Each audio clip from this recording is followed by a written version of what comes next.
chercher à demander à la dame s'il y a une erreur de prix. Je le prends, encaissez-moi, ma carte passe. Fin de l'histoire.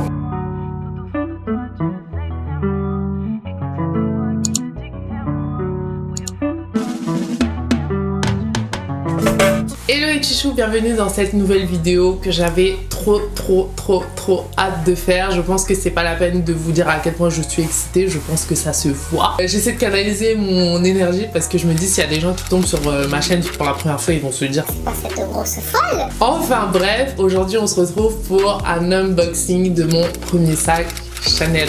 Let's go. Alors on va commencer cette vidéo par un petit aparté parce que sur toutes les chaînes françaises de luxe, ou en tout cas ça parle un petit peu de luxe que je vois, les nanas commencent les unboxings par une sorte de disclaimer. C'est marrant parce que ça se fait pas du tout aux États-Unis ou dans d'autres pays anglo-saxons. C'est vraiment un truc qui est purement français, qui est basé sur l'hypocrisie qu'on a dans ce pays par rapport à l'argent. Les gens se sentent mal à l'aise de dépenser l'argent qu'ils ont gagné. Ils se sentent de se justifier de l'argent qu'ils ont gagné. C'est une vidéo qui s'adresse à des gens qui sont passionnés de mode ou de luxe. Si ce n'est pas votre cas, il y a d'autres vidéos sur cette chaîne qui sont très cool. Let's go! Dans mon dernier unboxing, donc qui était le unboxing du Hourglass Balenciaga, je vous disais que je vous parlerai bientôt du sac de mes rêves. Si vous tapez « je m'achète le sac de mes rêves » sur YouTube, il y a 98% de chances que vous tombiez sur un unboxing Chanel du sac Timeless, taille médium, en cuir, allez, caviar, finition, allez, doré. Franchement, c'est un classique, Et je vous avoue que c'est un sac qui m'a toujours fait de l'œil. J'ai beaucoup réfléchi et c'est vrai que les augmentations successives de Chanel ces derniers temps m'ont quand même un peu freiné. Dans le sens où les sacs perdent en qualité, hein, ça c'est un truc que je pense que je vous apprends pas, vous le voyez sur toutes les chaînes. Avant par exemple, les fermoirs ou tous les détails dorés, enfin je dis doré parce que moi j'aime bien le doré, était finition plaqué or. Maintenant c'est plus du tout le cas. Le coût / qualité m'a un petit peu freiné ces derniers temps. D'autre part, comme je vous disais dans la vidéo sur le Hourglass, franchement pour acheter un sac noir, il faut vraiment que j'ai genre un big statement. Il faut que ce soit un statement, il faut que ce soit un sac qui en dit long sur ma personnalité, ou genre quand tu le mets, t'es là quoi. Et franchement mettre 8200 et quelques euros là sur un sac qui, excusez-moi, il n'y a vraiment rien de plus classique qu'un sac Timeless en noir de chez Chanel. Même si c'est un très beau sac, ça m'embêtait un petit peu. Donc j'ai commencé à me renseigner sur d'autres modèles de la maison. J'ai commencé à regarder les modèles genre de saison qui vont être moins classiques mais qui peuvent se rapprocher quand même vachement d'un intemporel. Je suis tombée sur de très jolis modèles en noir. Je vous en mets quelques-uns là. Les prix avoisinaient genre allez 5000 euros, ce qui fait quand même moins qu'un sac classique qui est actuellement donc à 8000 et quelques en taille médium. Et puis je me suis dit bah pourquoi pas partir sur une couleur. Et là j'ai ouvert le champ de mes possibles, j'ai vu plein de modèles sur lesquels j'ai kiffé. J'ai vu un mini en jaune mais genre coup de cœur. Les mini par exemple sont à 4000 donc ça reste quand même un petit peu plus raisonnable. C'est clair que c'est des sommes hein, mais par rapport à ce qui se fait ça reste raisonnable. Actuellement dans la collection il y a un médium en rose un peu comme mes ongles là. Genre je l'ai vu mais j'ai eu un coup de cœur et genre j'ai dû me raisonner à prendre une couleur que je saurais que je pourrais porter en tout temps. Donc j'ai essayé de réfléchir à une couleur que je pourrais mettre en été, en hiver, de jour, de nuit, en soirée, en ci, en ça. Et j'en suis arrivée à choisir celui-là. Donc let's go, let's unbox. Pour la petite histoire, ce sac, c'est un modèle de la collection Cruise, donc Resort, 2020.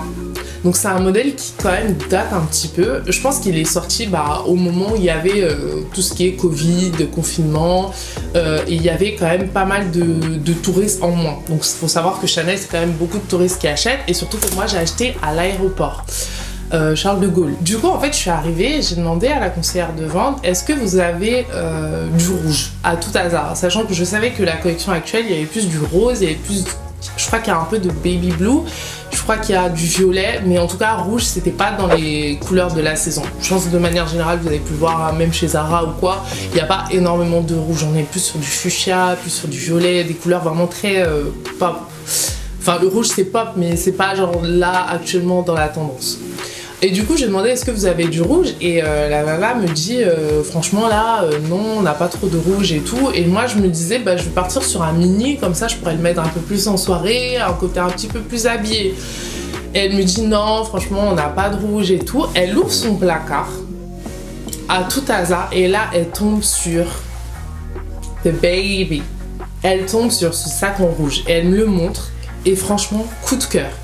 Coup de cœur, coup de cœur, coup de cœur. Alors déjà ça c'est un conseil, quand vous allez dans une boutique de luxe, n'hésitez pas à insister pour que les conseillers de vente vous ouvrent les placards, parce que tout n'est pas exposé, et souvent en fait sur un modèle comme ça qui pour le coup est un ancien modèle, ils ont tendance à oublier que ça existait, ou ils ont tendance à oublier qu'il leur en reste. Ils sont plus focus sur la collection actuelle. C'est vraiment un coup de chance qu'elle me l'ait sorti et que je l'ai vu et que j'ai pu l'essayer. Et ouais, donc je vous dis j'ai coup de cœur. Pourquoi? Parce que il y a cette petite anse, donc c'est un modèle qui s'appelle le Circular Round Handle.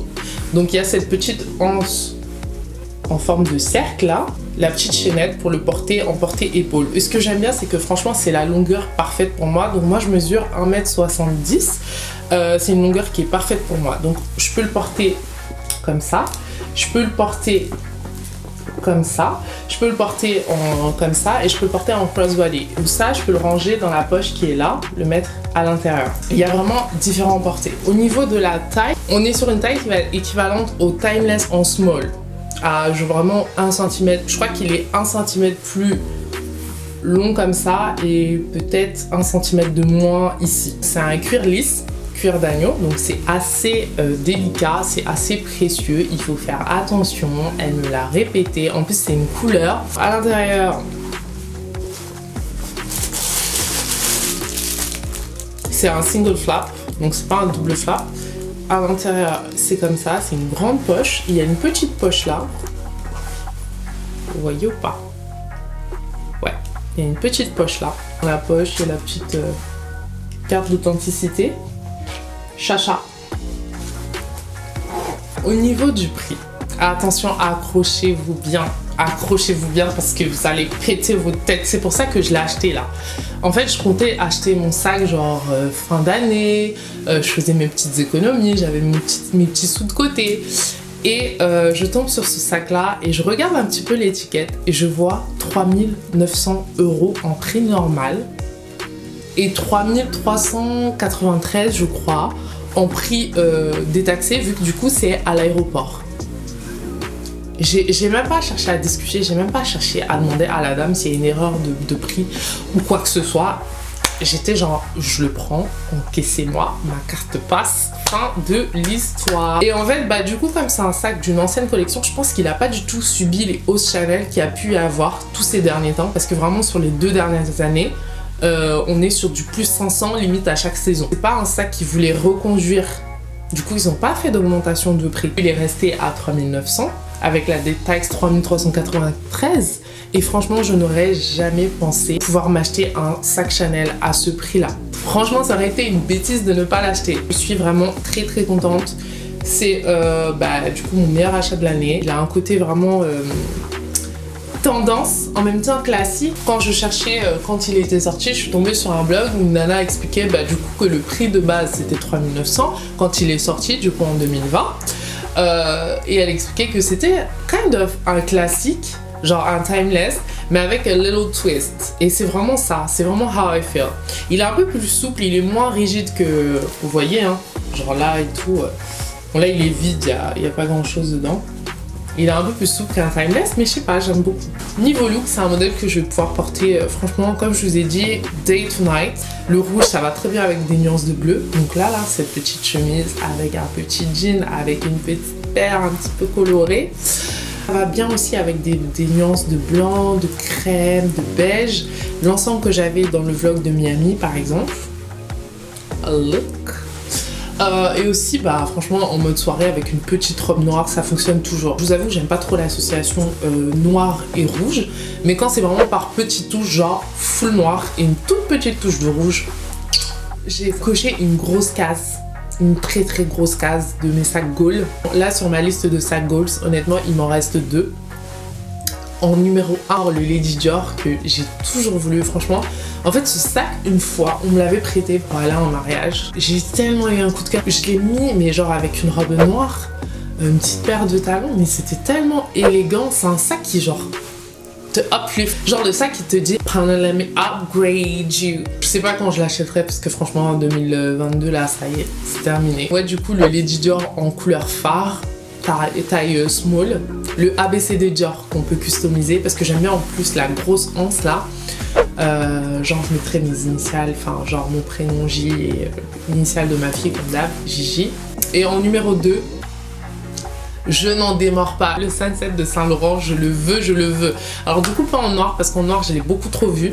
Je le veux en genre façon croco, en vert. Au départ il y avait un vert bouteille qui me faisait de l'œil, genre depuis très longtemps. Avant même que je veuille le noir, le vert bouteille, genre je le kiffais de ouf avec les finitions dorées.